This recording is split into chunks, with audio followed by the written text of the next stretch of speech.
ගබගේ භෝජනයට ප්‍රාණගත් පැතිරුවෙකුද මිත්‍යා කැඩුවම බොල ශික්ෂා සොබදහමත් අහයි පැනයා දැනෙන්නද මුන්ට මගේ ඇකයා තයුක්තිය දැනෙ නැසකයා පුංචි ප්‍රශ්නයක් ගන්න. මොකද හිතන්නේ ෆිල්ම් එක ගැන ප්‍රේක්ෂකයෙක් විදිහට සහ රංගන ශිල්පිනියක් විදිහට?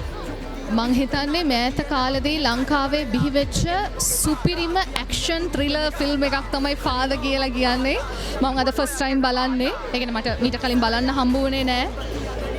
මං හිතන්නේ පූජන සුපර්ස්ටාර්. එයා තමයි ස්ටාර්. ඒ කියන්නේ මීළඟට ශ්‍රී ලංකන් සිනමා ඇතුලේ හොඳ විශ්වාසයක් තබා ගන්න පුළුවන් නළුවෙක් කියලා එයාව ප්‍රූව් කරා.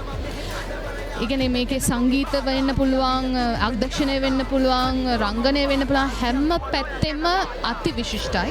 මම සතුටු වෙනවා මෙවැනි වූ විශිෂ්ට වැඩක් ඇතුලේ මටත් පුංචි හරි දායකත්වයක් ලබා දෙන්න මට අවස්ථාවක් ලැබීම මං හිතන්නේ රංගන ශිල්පිනියක් විදියට මම ඉතාමත් වාසනාවන්තයි කියලා හිතනවා. ඒ නිසා මම ප්‍රේක්ෂකයන්ට කියනවා ලංකාවේ ට්‍රූ ස්ටෝරි එකක් බේස් කරගෙන බයෝපික් එකක් මේ තරම් විශිෂ්ට විදියට කරන්න පුළුවන් කියන එක චමින්ද අයියා සහ නිෂ්පාදකතුමා වෙන ගීතදේව මහතා පෙන්නලා දුන්නා. ඒ දෙපළව සහ මේ කණ්ඩායම මේ ෆාදර් ෆිල්ම් එක දිනවන්න පුළුවන් ඔයාලට විතරයි. ඒ නිසා ප්‍රේක්ෂකයන්ට මම ඉල්ලා සිටිනවා සිනමා හල් වලට ඇවිල්ලා බලන්න ෆාදර් ෆිල්ම් එක බලන්න.